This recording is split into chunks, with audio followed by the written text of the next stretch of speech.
You may download a copy of the slides that we are using via the resources widget. Toward the end of our webinar, we'll ask you to complete our survey found on the right-hand side of your screen. Please take a minute to fill this out before leaving us today, as your feedback will provide us with valuable information on how we can improve future events. Lastly, if you're experiencing any technical problems, please click the Help widget found at the bottom of your screen or type your issue into the Q&A area, and we'll be glad to offer one-on-one assistance.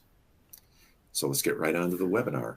This is AI agents plus human agents, how the future of CX will blend both. And discussing today's topic with me are going to be Heather Reed, Product Manager at ASAPP, and Darren Swanson, VP of Customer Experience Management at ASAPP. Heather and Darren, great to have you. Thanks so much for being with us today. Great to be here. Yeah. All right. Well, let's get started. And maybe first, if I could ask you both to just briefly introduce yourselves and tell us a little bit about ASAPP, what ASAPP does, what your position in the industry is. You bet. Well, my name is Darren Swanson. As you already said, I'm VP of Customer Experience. But I've been in call center operations for over 20 years, as evidenced by the gray on the top of my head.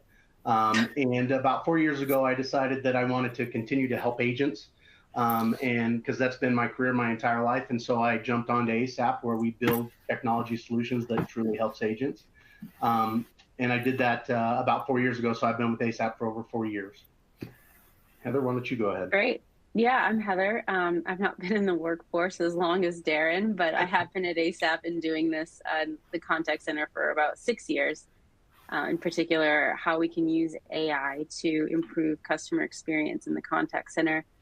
And I'm a product manager, and I'm the product manager for Generative Agent, which is our enterprise level generative AI agent, which is designed to safely manage complex customer interactions across both voice and digital channels. And I know we'll talk a little bit more about it as we get into the rest of the webinar. And Eric, before we go, Heather just talked about Generative Agent, but I think, ASAPP in general, just to give everyone a little bit of a background, like we've been in business for over 10 years as a company. We help our customers solve the toughest problems in customer service. Our solutions go beyond our basic automation, and we dramatically increase not only contact center capacity, but efficiency within the call center itself. And Heather is going to talk about Generative Agent along with myself, but we offer a range of automated solutions that autonomously and safely resolve complex customer issues over voice and chat. So we've got a lot of things to talk about with Generative Agent, but we do have a lot of other breadth that we can help companies with as well. Okay, terrific. Well, it's one of the hot topics right now: agentic AI, agents, call center agents, AI and AI agents in the contact center. So let's kick things off and get right into this discussion. So what's possible today with AI agents in contact centers? How far have we come when it comes to the topic here that we've identified, blending human and AI agents? I think I'll start. I think it's helpful to define what we mean by AI agents. And so when we say AI agents, we're talking about really advanced systems that do more than just basic automation. So if you sort of think about where we've been, before the last couple of years, you've been able to create kind of deterministic virtual agents where you sort of pre-program all of the different issues that a customer might have and exactly what you want a deterministic virtual agent to say in response to that. With AI agents, you've kind of really opened up what that system can do. So we're taking advantage of large language models to really harness how these bigger, more complex systems can understand customer issues and leverage available tools. So that could be their own, customer APIs or knowledge-based information to really solve complex customer issues. So that's kind of what we mean by AI agents. And then in terms of, what's possible, honestly, the sky's the limit in terms of what AI agents can do and how much you're willing to to invest in giving them access to the tools and the systems that they would need access to in order to help customers. Okay, that makes sense. Darren, anything to add on this? Yeah, so listen, when you think about where technologies come from, right? How far have we come? If you think about it, most call centers even today are still predominantly voice. I mean, there's a lot of operators out there in the audience. They know they're predominantly voice, right? But the evolution has gone from chatbot to agent assistant messaging to the advent of generative agents, which will significantly change the game in call center operations and technology. And it's just a matter of time. This technology is rapidly evolving, and it's going to continue to evolve as we move forward. So it's an exciting time to be a part of it, but also we'll talk a little bit later. It can be a little bit scary. That's that's something that I'd like to pick up on. There's a lot of excitement around AI agents in contact centers. Given how much they can increase capacity and efficiency. But there is also significant concern about AI replacing jobs, and we're talking here about human and AI agents. So how do you see the introduction of AI agents shaping the future of contact centers, Darren? Well, listen, generative agents scare the heck out of people. I mean, generative technology in general scares people, right? People ask questions like, what happens to my job and the thousands of people I support? What am I going to have to, what do I do with the workforce that I have? Listen, we don't have all the answers. This is relatively new, but what I can tell you is this. Every year, call center organizations' costs are going up, right? The cost of labor, cost of technology, they continue to increase, right? But yet every operator out there is asked to cut their budget 5, 10, 15, even 20% each year, right? So the goal is really to reduce operating costs and keep your best agents for roles like, let's say, quality analysts, process improvement experts, customer experience agents who can follow up with your customers about their challenged experience, right? I mean, let's think about it. How often do your customers just walk away upset and you never have the opportunity to reach out and touch base with them, trying to, make their experience better? It's what if you could free those agents up and allow them to do that while your generative agent is handling a lot of the issues that are going on? So again, there's not a solid answer here. But another option is to put generative agents on fringe hours, let's say. So think about this. One of the biggest things in call centers is attrition. That's one of the biggest challenges that call centers are dealing with is attrition. And if you could use generative agent on your fringe hours, put them in those hours that your agents don't want to work, what could that do to the agents that you actually have working in the environment, right? Or possibly extend your hours to accommodate the customers and meet their needs on their time. There's just a lot of possibilities out there, and these are just a few of them. Yeah, I think we talk a lot about the use cases for generative agents, but one sort of, I think, use case that's not really talked about often enough, because I think it's a little bit hard to wrap our minds around how this works, is when human agents are working with generative agents and not kind of before or after. So for our generative agent, we have a human in the loop capability. And what we've seen is that, I've been doing side by side with agents, for the last 6 years. And one thing that, I like to ask them, why did you choose this role? How did you get into this? And it's always some version of, I really want to help people. I want to solve problems. And I think with this type of technology, we're now giving them more of that. Right, generative agents can handle the boring parts of the conversation, data collection, even when end customers are angry and they want to complain, generative agent can sort of handle that. But then you can leave the really nuanced, problem-solving, complex parts of the job that live agents kind of got into this to be able to solve. You can hand off to a live agent for that part of the conversation where they can actually have some impact and help a customer and solve the really tough part of the problem, and then hand it back to generative agent for, the nitty-gritty long tail of stuff that, needs to happen, but you shouldn't really need a human agent to do those things. So it's this sort of blend of them working together and giving live agents the opportunity to really win when it counts. So one other use case that I've seen that's sort of similar to this is on outbound and proactive use cases. So you have, really talented sales agents, and how do you give them the opportunity to have the most at bats for winning calls? So you can have generative agent proactively reach out to customers, kind of do the nitty gritty, the data collection. Are you interested in this? Are you interested in that? And when something is promising, then hand it off to the live agent and really harness their expertise for the challenging stuff, the stuff that they want to do and to win at, so that they're not constantly hearing no. They now have more at bats, more successful at bats. It's interesting. It's, we're talking about, the humanity of the agents and AI not replacing them, but actually helping them in areas, like you say, not having to just deal with a lot of, people saying no, or people rejecting the outbound calling, and using the AI to make the agent's experience better. It's pretty cool. Moving on. So when human and AI agents work together in a contact center, so how does that then shape that collaboration, shape the type of experience that the customer is going to receive? What does that look like, Heather?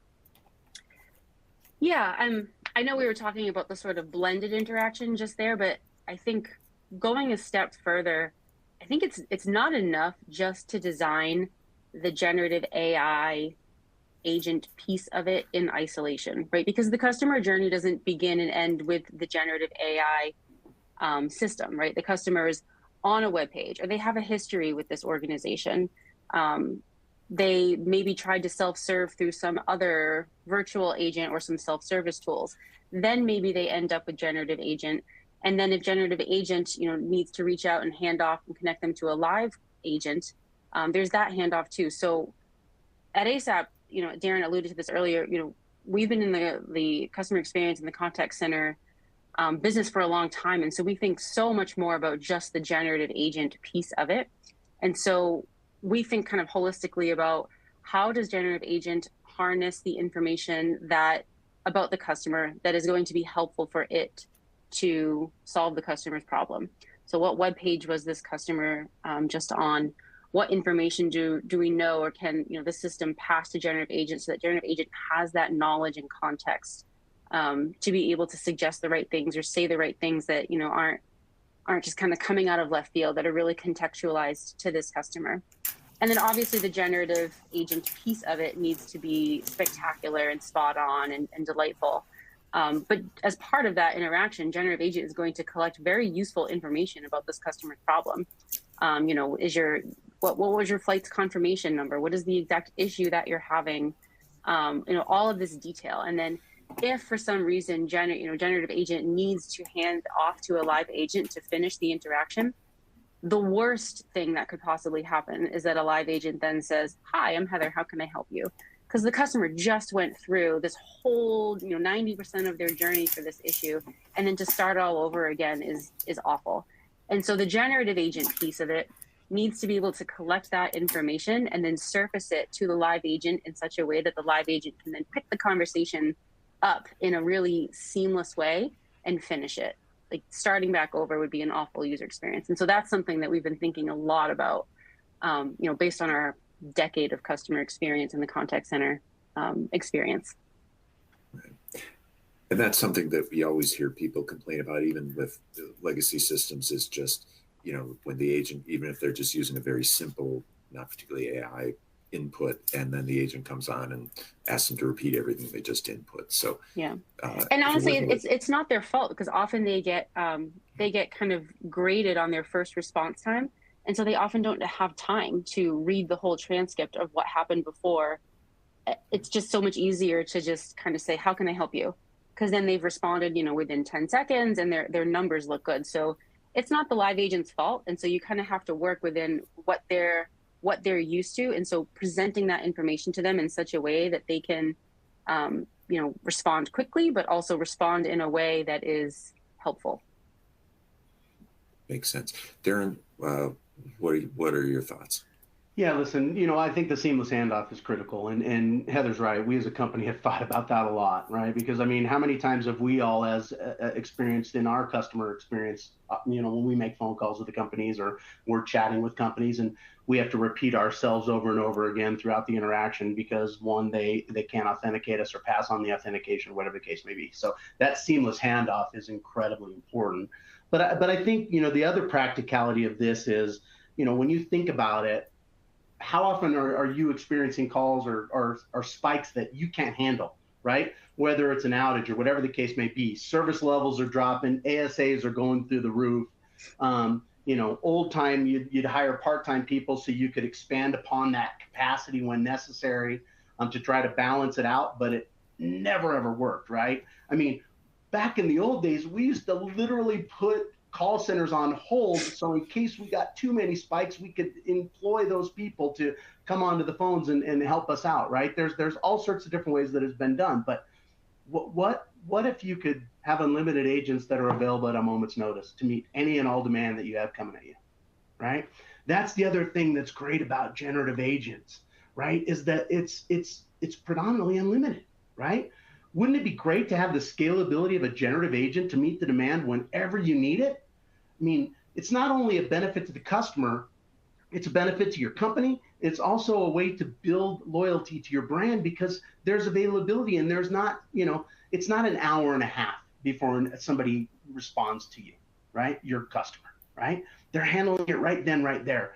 And I think that's a powerful way to look at it as well. So not only when you're talking about a seamless handoff, but the capacity and scalability of generative agent is also pretty big. Got it. And that's, and it can come down right to, like we were talking about, those very specific metrics of, did I respond within the prescribed number of seconds if I'm an agent? And the more you're able to offload, the less of that pressure is kind of on the agents. And, you can keep driving those metrics down as well as, providing a better experience for the customer. Absolutely. All right, cool. All right, so, kind of continuing on and thinking about, this as we kind of dig deeper into this issue of, sort of blending human and AI in the contact center. How do the two of you see human and AI agents teaming up in a contact center setting? What's that human AI relationship going to look like? Actually, how are they actually going to relate to each other? I would say I'll start off with saying, listen, most people are a little bit uncomfortable just turning everything over to a generative agent, right? We already talked about how it can be scary. And, I will tell you that, and Heather's going to get into more details. She's the technical arm of this thing. But I mean, we have so many different guardrails for generative agent within your control. And you can still keep a human in the loop with ASAPP. So, for instance, a lot of call centers out there, a lot of companies out there, they have very strict process around people that are giving, allowing cancellations or providing credits or providing refunds or whatever you deem you need a human for. And that's why we have human in the loop, right? So our generative agent is interacting with your customers, but when it needs human intervention, it knows to reach out to a human for whatever process you deem necessary. And the good news is this is possible right now, right? And we'll talk a little bit more in general about how we put guardrails around it. Heather will get into those details, but I think it affords itself a great combination between human and generative agent and allows for that movement back and forth relatively seamlessly, as we talked earlier. Yeah, I think in terms of the guardrails, I think it's important to think about guardrails both on what the customer says and then also what the generative AI agent says. And so when customers are engaging, or seemingly customers, but maybe they're not customers, they might try to say something like tell me all the data that you have, or dump all your APIs, or basically trying to inject the system. And so there are safety guardrails, protecting against that, and those things are important.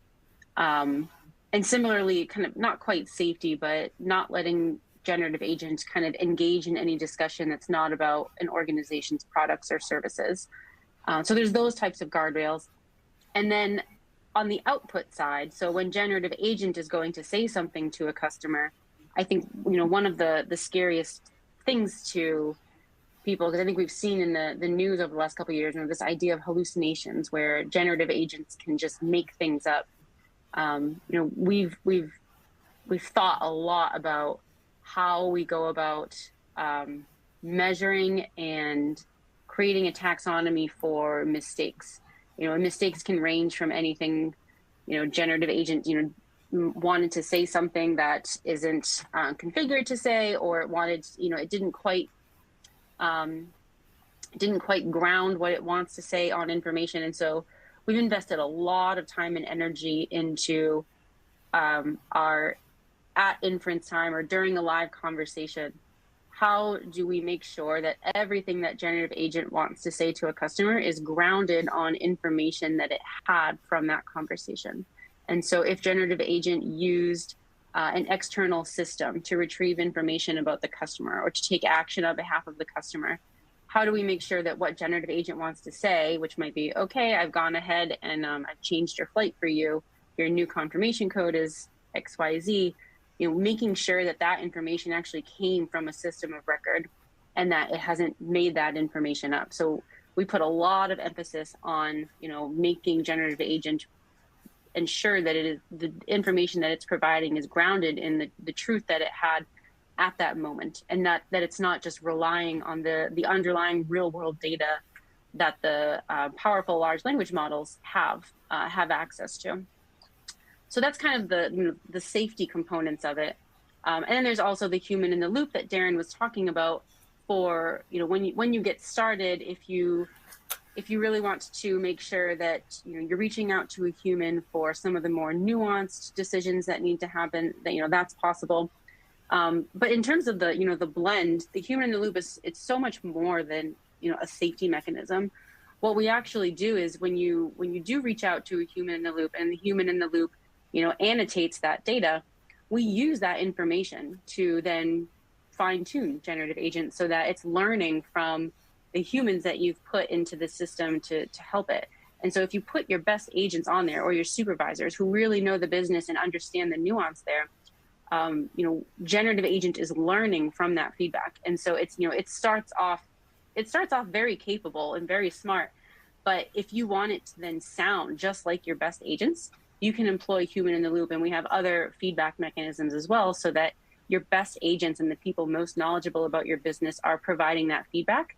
And then you have that fine tuning loop so that, from going from day 0 to day 21, now your generative agent is actually starting to sound like your best agents. And it's your best agents all the time. It's not just, 10% of the time, which might be the, top 10% agents.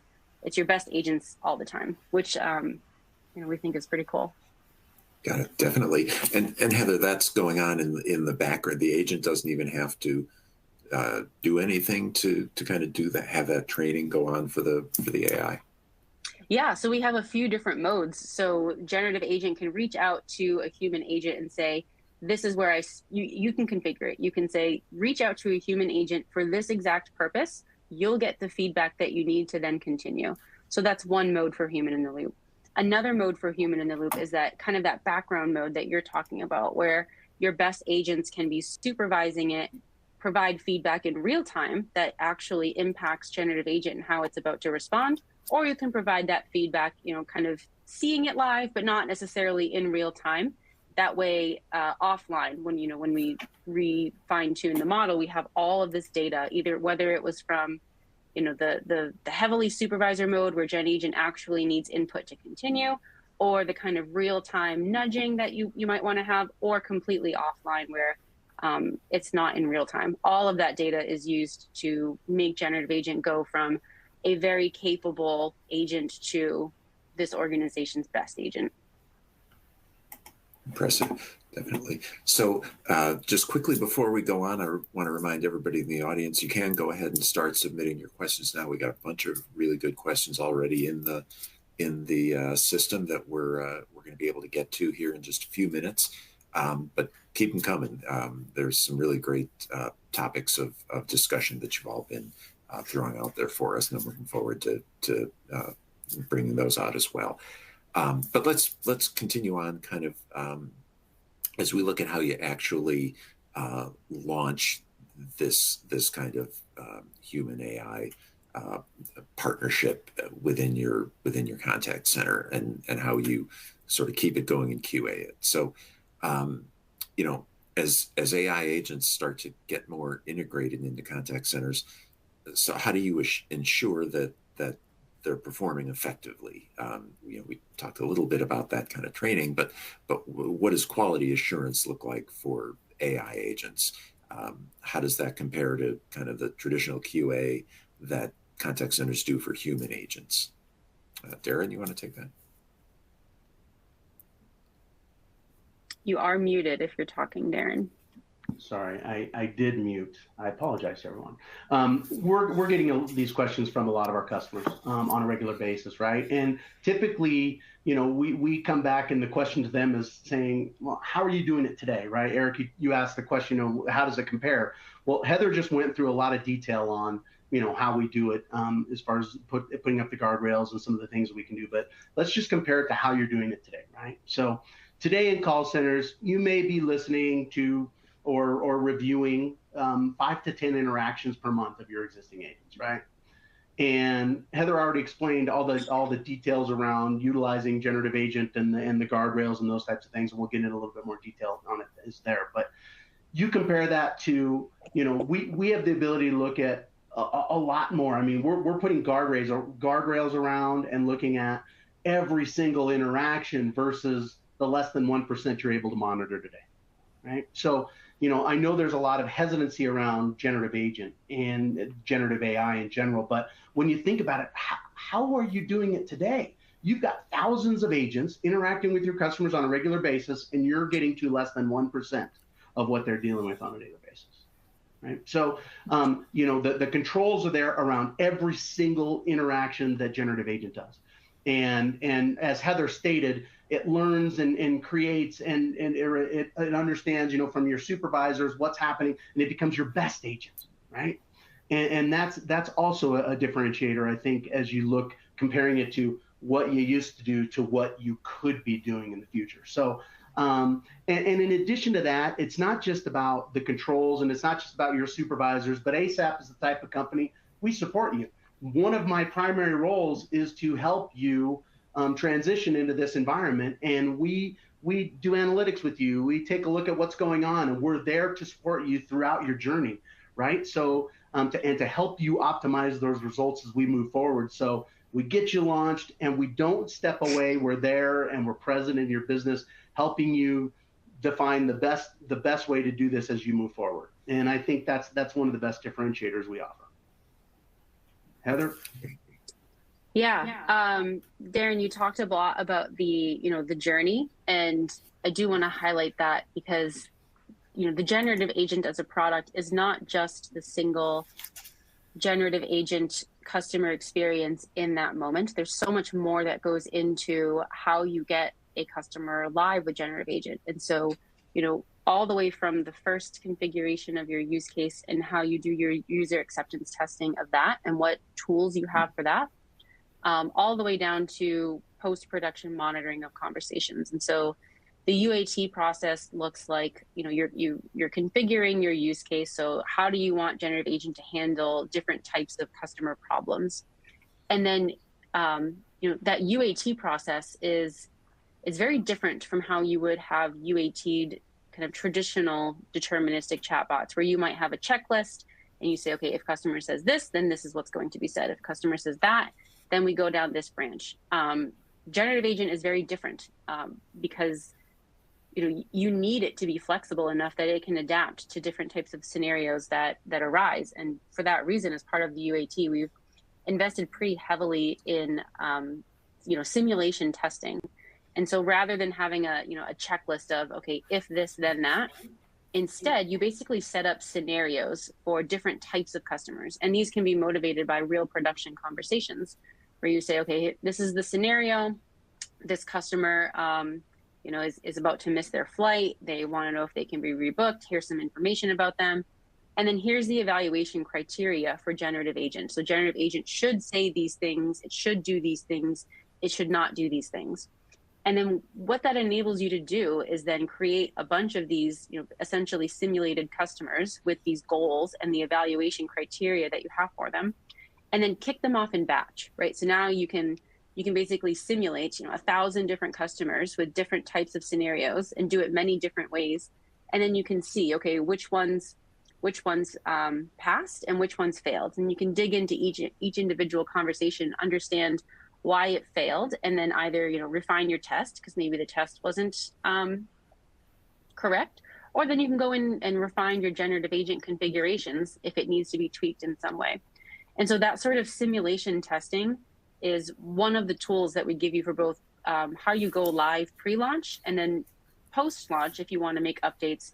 Run your customer simulators again, make sure everything is passing the way that you want it to. So these are the sorts of things that we think about in terms of a generative agent product. It's not just that orchestration engine and the problem solving. It's how you go from getting live and then feeling good about any changes that you want to make. And then there's the post-production monitoring. So we have a lot of monitoring dashboards for things that we think maybe this interaction didn't go as well as it should have.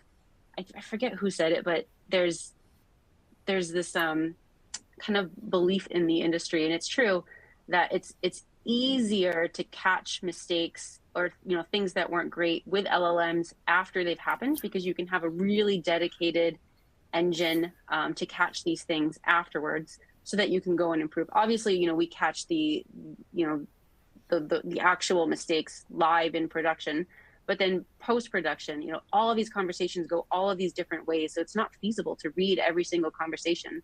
So what sort of dashboards and tools do you have at your disposal that you can very quickly narrow in on, the most suspicious cases and investigate those? Got it. Well, and it makes sense. And it seems like a lot of this is about scale, right, Darren? Talking about the, instead of testing a few calls, you have the whole data set, and it stands to reason that if you've put the guardrails in place effectively, you've just got these much bigger data sets to draw conclusions from. And Heather, talking about the way that you can, instead of again just some humans kind of coming up with some scenarios, you can build that out much more effectively and kind of at a greater scale, so you have a better chance of maybe finding things, it seems like. So let me move on. We please do continue to submit your questions. But I want to talk a little bit about I think what everybody, I hear it a lot as we work on Enterprise Connect, and as we talk to both enterprise people and vendors, people in the industry, people want to know the real world examples. People want to know, there's still some skepticism out there. Can each of you maybe share some real world examples where AI agents actually are already making a significant difference within contact centers? Maybe Darren, I'll ask you to go first. Yeah, you bet. So listen, we talked a little bit about outages. Well, we've got some airline partners that utilize generative agents for scaling for outages and weather disruptions today, right? They're handling their spikes in volume extremely well due to the generative agents in a way that human agents just flat out cannot, right? And I think that's a typical use case that we're seeing today with some of our customers, right? But in addition, Heather can share with you some of the metrics we're seeing as well. Yeah, in terms of the actual numbers that we're seeing, so one use case that we've recently deployed, so I think metrics are tricky, and I kind of hinted at this with, when you're with live agents and they have that metric of first response time, and it has to be short. And I think there's something similar for metrics like containment rate. So I know containment rate is the metric that everybody looks to, meaning, were you able to keep the customer contained to the virtual agent and not escalate to a live agent? And it's obvious why something like this you'd want to measure. Live agents are expensive, and so you want to, how much is this technology helping you reduce cost? But if you're not careful, you might fall into this trap of optimizing for containment rate over creating a good customer experience. So for example, one way to create kind of really high containment rate might be to just add a lot of friction into your virtual agent or your generative agent and not allow your customers to get help when they really need it. So this would be really frustrating for customers. They'd end up just reaching out again through another channel. And then so technically you've improved containment rate, but at the expense of some other channel and definitely at the expense of the customer experience. So for that reason, the metric that we typically like to focus on is FCR, or first contact resolution. And it's a decent proxy for whether you've actually resolved the customer's issue, because it's, did they call back within some set number of days or something. And so those metrics will grow after you deploy, a generative agent. You'll learn, what's not being solved correctly. You'll fine tune your solution, probably from both, reading conversations and realizing that, something about your configurations need changing, or by fine tuning with that live agent data. But going back to the metrics, for our recent use case that we launched before, involving generative agent, the containment rate with I think a decently well done virtual agent had a containment rate of 31%, meaning 31% of customers, when they went down this virtual agent flow, stayed within that flow. They didn't end up escalating to a live agent. And then within the first week, generative agents containment went up. It brought that from 31% to 55%. So an improvement of 24%. Which was huge because this was a very large volume use case, and so 24% of that volume not going to a live agent was very beneficial. And in terms of FCR, for that particular use case, it increased from 75%, meaning that the customer didn't call back or chat back, all the way up to 90%. So, generative agent wasn't artificially injecting any friction to make the containment rate higher. It was actually resolving customers' issues. Got it. Well, it's really interesting in that whole issue of FCR as kind of the key metric. It's as you say, it makes a lot of sense to think about that as a good proxy or a good guide, because that tells you are the channels serving the people's needs. It sounds like that you're also saying that as you're adding generative agent to the mix, you kind of on the front end need to start understanding, well, what is going to lead the customer to the right channel the first time. Is that fair? Yeah. And I know, containment rate and even FCR are traditional metrics that the contact center looks at. And so we obviously do report on those things because, we want to have a one-to-one comparison. But we have a whole other, suite of metrics that we look at that is, just generative agent focused. So, was the issue resolved? Did generative agent actually have the ability to resolve the issue? But for whatever reason, it didn't resolve the issue. So there are kind of these traditional contact center metrics that we do report on because those are important. But then you have also all of these other generative agent metrics that you can report on using the technology of large language models. So you can ask a question, given this applicability criteria, was this evaluation criteria met? And you can do that at a much more granular level than just, was the customer contained? It's like, for this use case, did generative agent actually rebook the customer? Did generative agent, find sufficient flights options for this customer who did want to get rebooked? You can get so much more specific about how you report on the success of this technology with the use of large language models. But I do realize it is important to continue monitoring and reporting on the traditional contact center metrics. Right. Got it. All right. Well, I'd like to go to questions because we've got a bunch of them stacked up here, and some of them I think are really going to be interesting to explore with both of you. So the first question, I think maybe it's a good kind of level set and help to maybe summarize to some of the things we've been talking about here, because this person is asking, can you define the thin line between AI agent what AI agent and human can do and cannot do to improve the customer experience. And I feel like we've been talking about that throughout this whole thing, but maybe this is a good way to kind of tie it all up in a summary. So what can AI agent do and not do versus human agent? Is there anything that you still have a boundary? I think, and I know this is going to be like cheesy to say, but I think the sky is the limit. And generative agent is, when you get started with it, it's really a blank slate. And you could put as much scaffolding around generative agent or any generative AI agent. Well, I shouldn't say any because I don't know all of them out there, but with generative agent, you can put whatever scaffolding you want around what you want generative agent to be able to handle, and that boundary or thin line between what you want a real live agent to then take over and handle.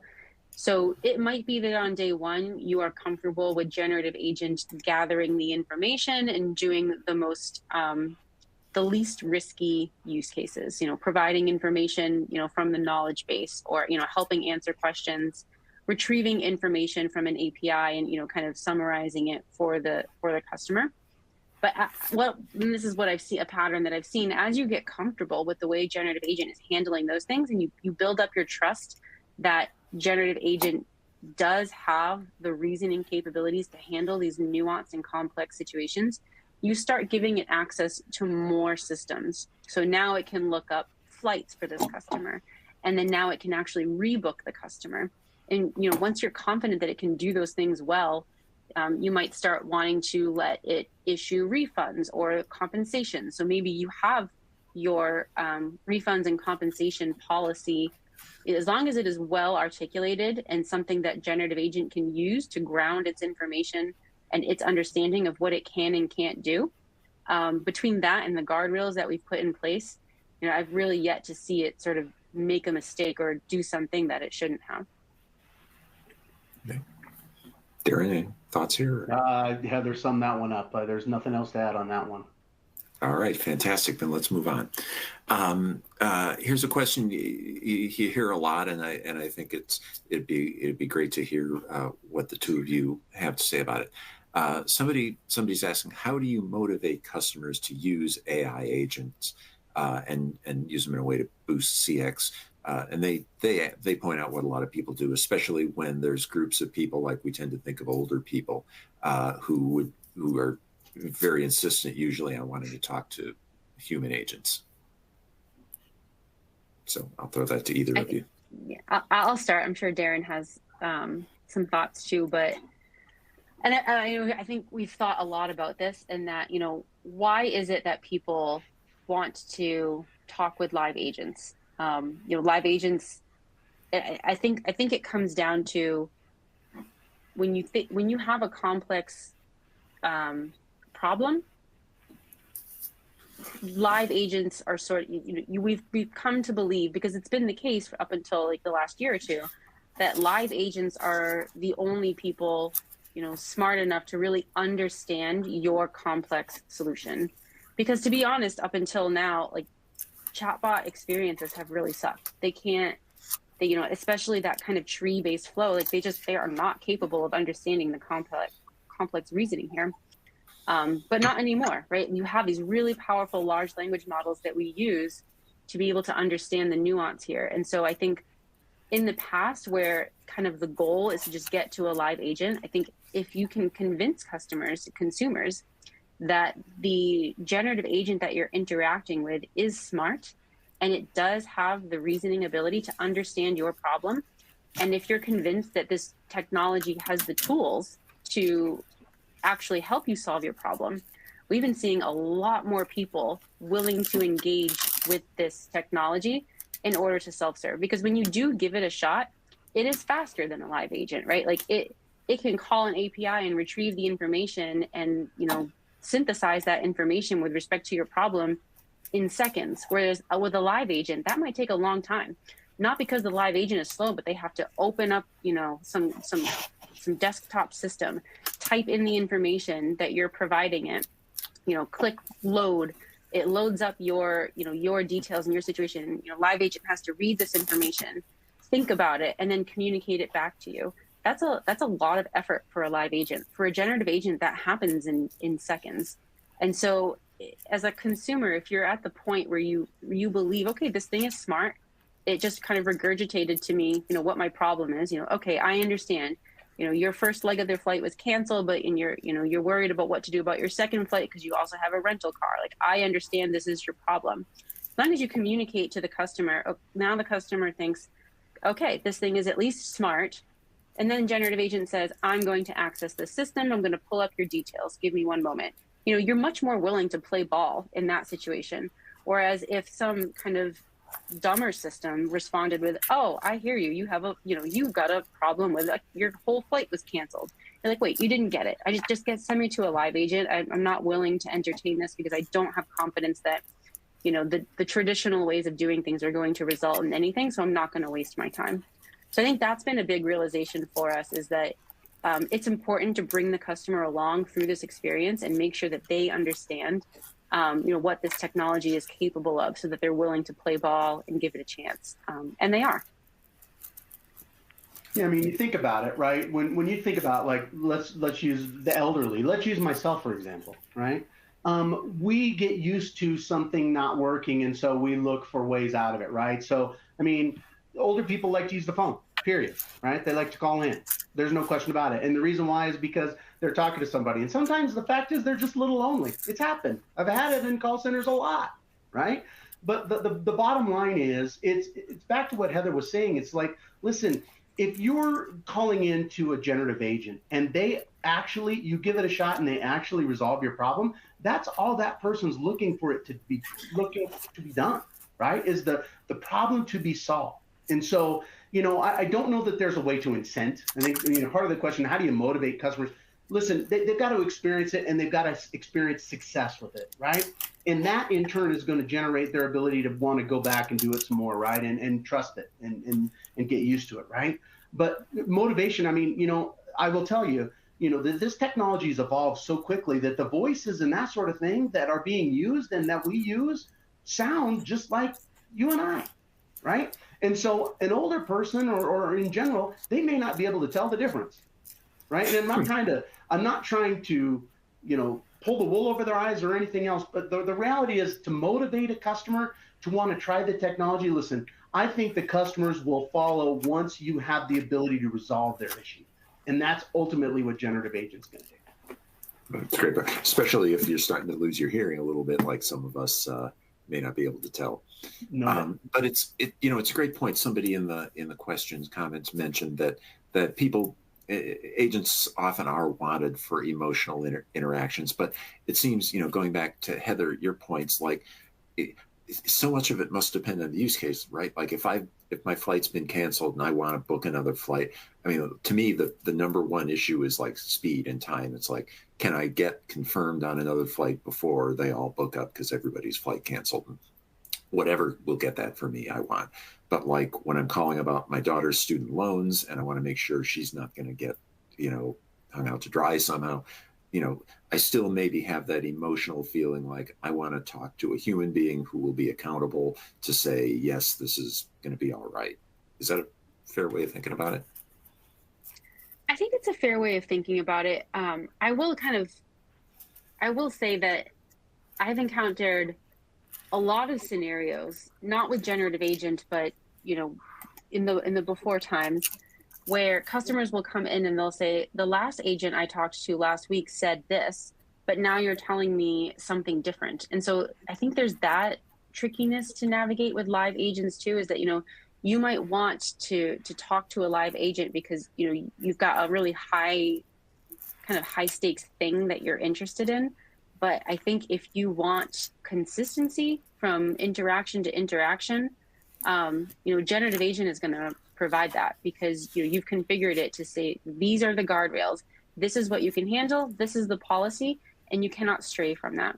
And so if you really want to reduce your variation from interaction to interaction, I think generative agents are a really helpful tool for that over live agents. But I do get that sometimes you do want the kind of, I think, emotional part of it from a live agent, and I don't necessarily think that's the majority of cases. I think people want their problem to be solved. And I think we've gravitated toward live agents are the best way to do that, because in the past, this type of technology hasn't been able to really grasp the nuance of those types of problems. And so I think it's going to take a little bit of time for people to kind of gradually understand that, you know, this technology exists and it can do just as good as the best agents out there.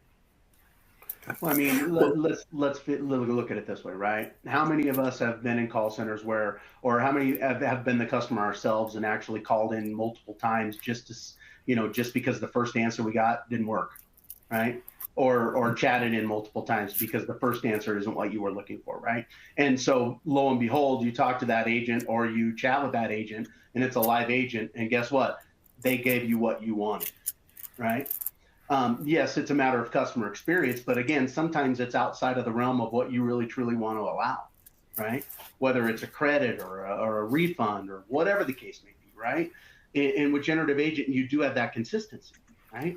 And at the same point in time, if it's outside of what generative agent is going to be capable of responding to, you have the ability to go to an actual human and ask them, right? Generative agent will go off and ask that human who has the ability to make that decision outside of what generative agent should be looking at, right? In addition, so it's kind of the best of both worlds. One of the questions was the fine line between, you know, customer service AI and human. This is part of it. This is part of that customer experience, right? Is the ability to say, listen, if generative agent can't handle that situation, it's going to reach out and get the answer from a human. That human could be a supervisor. That human could be the best agent in the world, whatever the case may be, right? And then generative agent then comes back and interacts with that customer, so that human doesn't even have to interact with it, right? With the customer. So you know, there's a lot of capability out there. And it's what you got to just try, and you can start small and go big, or you can go big from the get-go, right? And that's kind of where Heather's going. Right, got it. And you know, one of our questioners also puts in here, they note that live agents also have, he says hallucinations. Hopefully it's not literally that, but and misquote information. And that's an interesting question. Do you internally or are you aware of people who track, like, essentially the fail rate for live agents versus a generative agent? Listen, I don't like to do a one-to-one. Okay. Listen, from my perspective, right? I mean, call centers, listen, there's a billion reports of agents that have given over amounts of credits and all this other stuff, right? So they've got their finger on the pulse of what's specifically happening with their agents, right? But in comparison to what a human, like, you know, like just in general, if an agent makes a mistake and it's not a credit or it's not whatever, well, then you're hoping that 1% monitoring that you did catches that mistake. Otherwise, you'll never know, right? In our world, right, we track every single situation, right, Heather? I mean, and you could get into hallucinations, but it's much reduced in comparison to what's happening with the live agent environment. Heather, if you want to give some details on that. Yeah, I think I was just going to say, you know, live agents do make mistakes, right? They're required to have access to tons of different systems, to remember a bunch of different policies, to have all of this experience and to be, like, you know, kind and responsive all at once. And that is a really hard job. And often they don't get proper training. Maybe they get a few days of training, or here's how you handle this use case. Here's some documents, best practices, like go help a human or a real customer.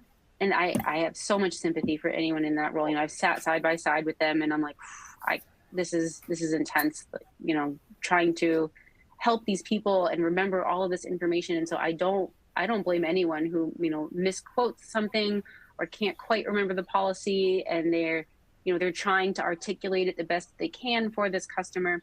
And so, yeah, you know, they make mistakes because they are human. Humans make mistakes. So and I don't, you know, that's probably tracked by the different contact centers, how often they're doing those specific things. And then, you know, with generative agent, it's different because all of that information, that training that you would give to a live agent, you give to generative agent, and it just has access to it, and like full access and full reasoning and logic awareness of it in that moment. So it's like if you had a PhD person who has that knowledge of your business as your customer service agent at all times. And so generative agent is much less likely to make mistakes and misquote information or do the wrong thing. Yeah. Okay. We've got two questions that I think kind of go together. One is a little bit more of a statement, but they're saying customer relationship is king. Cost of acquisition is more than retention, so focus should be on satisfaction. And then kind of, I think the question that sort of ties into this is someone's asking, when you look at containment rates, what stats do you see related to churn and whether you reduce churn by using these kind of generative agents? I 100% agree. Customer service quality is king, and that should be. I personally think that should be the kind of primary motivation for using technology like this. That you can fine tune this agent to be your best agent, for it to be on brand and really elevate your customer experience, because this technology has the ability to do that. It's not some robotic thing that you can't control. You have knobs that you can tune to make it sound like your real best agent. So I totally agree with that. Yeah, there's no question, right? I mean, it's about the customer experience, right? And trying to create a consistent customer experience.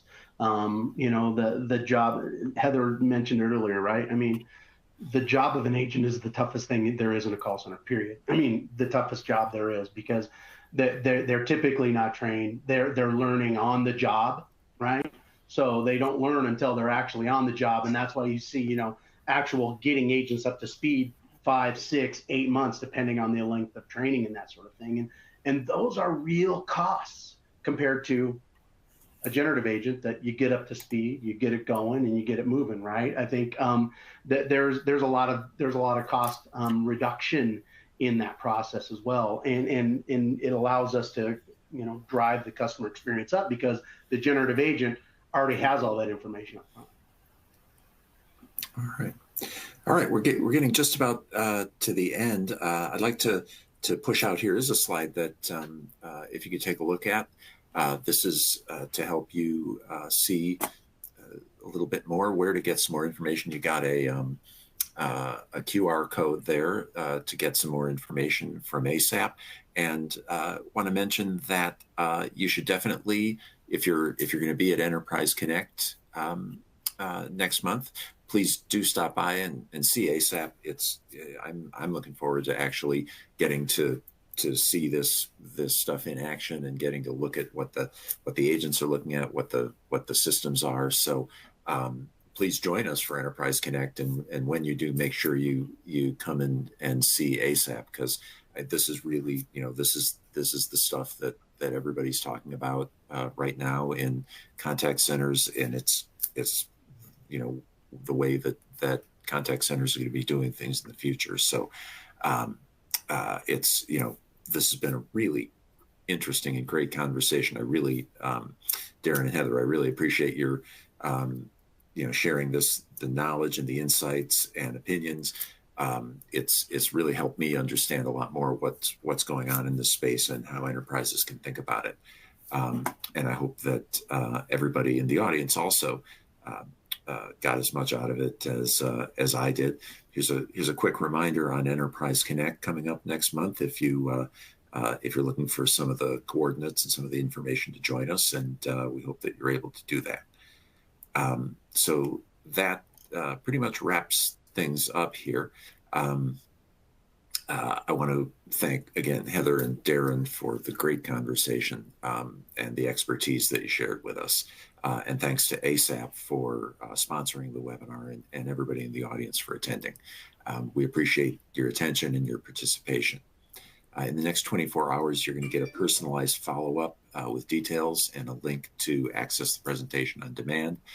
Please do share that with colleagues who might not have been able to make it, so that they can also listen to this and get all the great learning that we had.